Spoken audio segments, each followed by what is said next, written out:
Assalamualaikum warahmatullahi wabarakatuh. Ini adalah tugas 1.4.A.5 RUA kolaborasi modul 1.4 yaitu budaya positif. Kami CGP angkatan 9. Anggota kelompok kami pertama Darusman, yang kedua Leni Ferayanti, yang ketiga Nova Warman, yang keempat Rina Afriani.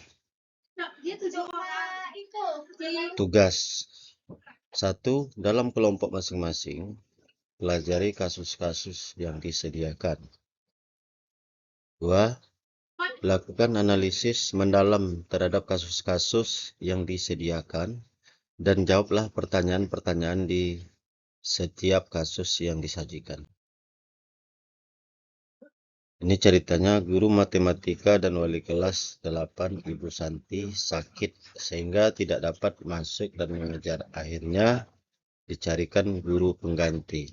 Ibu Ani baru 2 tahun menjadi guru SMP. Beberapa murid perempuan, Vivi dan Natali, mengetahui hal ini dan mulai menggunakan kesempatan dan bersikap seenaknya. Oke, baik teman-teman, silakan dibaca sendiri. Ini video ini. Oke, pembahasan. Dalam kasus di atas, langkah-langkah restitusi apa saja yang sudah dijalankan oleh Ibu Santi berdasarkan teks yang tadi, ada beberapa hal yang perlu kita perhatikan. Yang pertama, menstabilkan identitas. Ibu Santi memanggil Vivi dan Natali serta menanyakan tentang laporan Ibu Ani. Ibu Santi menanyakan apakah mereka bersedia melakukan memperbaiki permasalahan yang ada. Itu yang disebut menstabilkan identitas.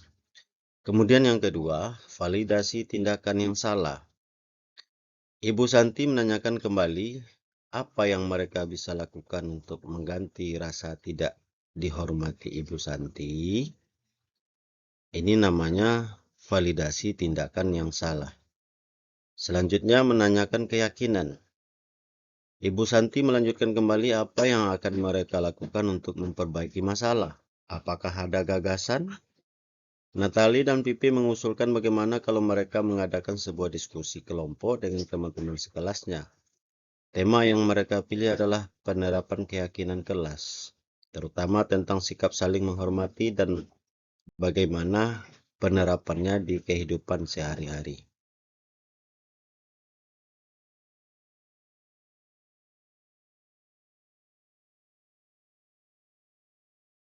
Pembahasan. Dalam kasus di atas, posisi apakah yang telah diambil oleh Ibu Eni dalam menangani Vivi dan Natali? Jelaskan jawaban Anda. Posisi sebagai teman dengan berkata, tolong bantu Ibu ya. Oh, jika Anda adalah Pak Hasan, bagaimana Anda menyikapi langkah yang ditempuh Ibu Santi? Jika saya adalah Pak Hasan, maka saya setuju dengan langkah yang ditempuh oleh Ibu Santi. Namun Ibu Santi belum melakukan langkah menstabilkan identitas. Kasus 2, silakan dibaca. Ya, pembahasan. Dalam kasus di atas, sikap posisi apakah yang diambil oleh Bapak Lukman? Jelaskan apakah indikatornya. Ya, Pak Lukman adalah sebagai penghukum. Karena kalimat yang disampaikan Pak Lukman cukup tegas. Pak Lukman tetap bersikeras pada peraturan yang berlaku dan mengatakan, ya sudah, kamu sudah melanggar peraturan sekolah. Kamu salah, sudah terlambat. Salah pula warna sepatu. Segera buka sepatumu kalau tidak bisa mengenakan warna sepatu sesuai peraturan. Itu kata-kata Pak Lukman. Silakan dilanjutkan bacanya.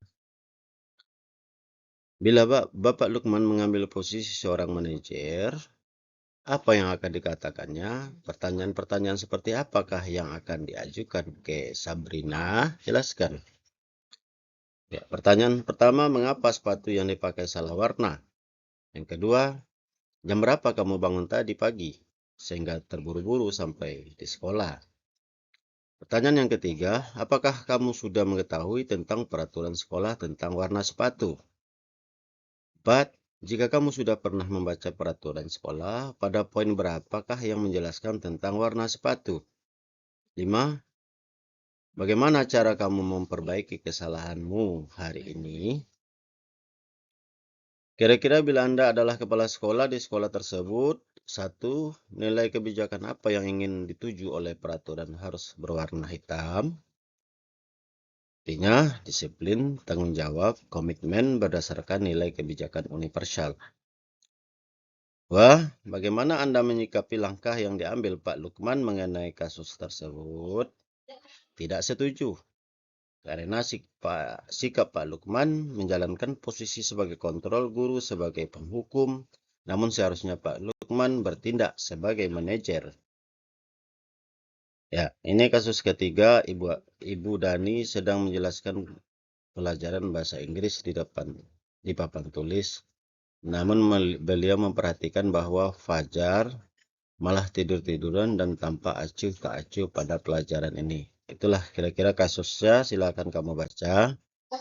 Ya, pembahasan dari kasus tersebut, posisi kontrol apa yang diambil oleh Ibu Dani dalam pendekatan kepada Fajar, pembuat rasa bersalah dengan kalimat, "Gimana kamu Fajar? Kamu tidak kasihan sama ibu ya? Ibu sudah capek-capek mengajar kamu. Tidak kasihan sama ibu ya?" Dan Fajar pun diam membisu. Membaca sikap Fajar, kira-kira kebutuhan apa yang diperlukan oleh Fajar, yaitu cinta dan kasih sayang serta kebebasan. Pembahasan selanjutnya, bila mana Ibu Dani mengambil posisi pemantau, apa yang akan dilakukan atau dikatakan olehnya? Pertanyaan-pertanyaan seperti apa yang akan diajukan? Jelaskan. 1. Pertanyaannya, tahukah kamu apa yang sudah kamu lakukan sekarang? 2. Apakah konsekuensinya jika kamu tidak memperhatikan pelajaran? 3. Kapan kamu dapat menyelesaikan tugasnya?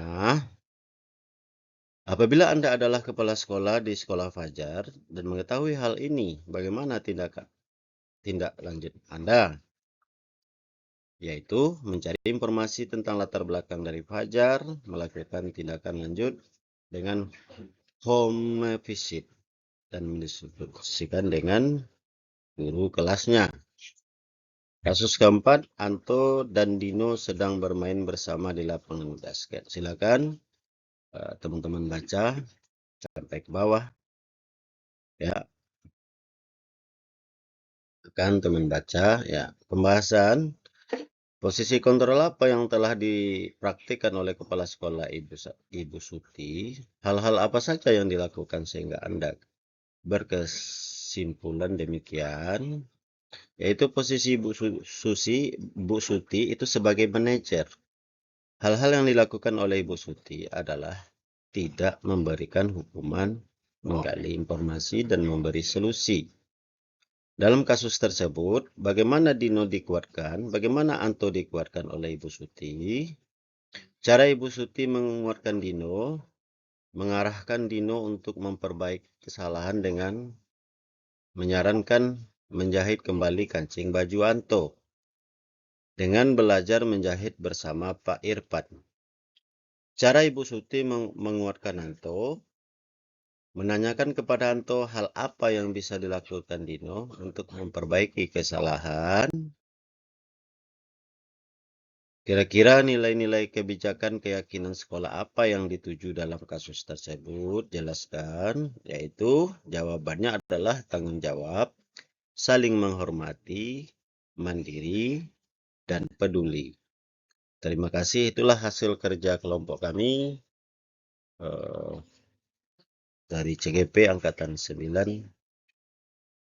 Demikian, Assalamualaikum warahmatullahi wabarakatuh.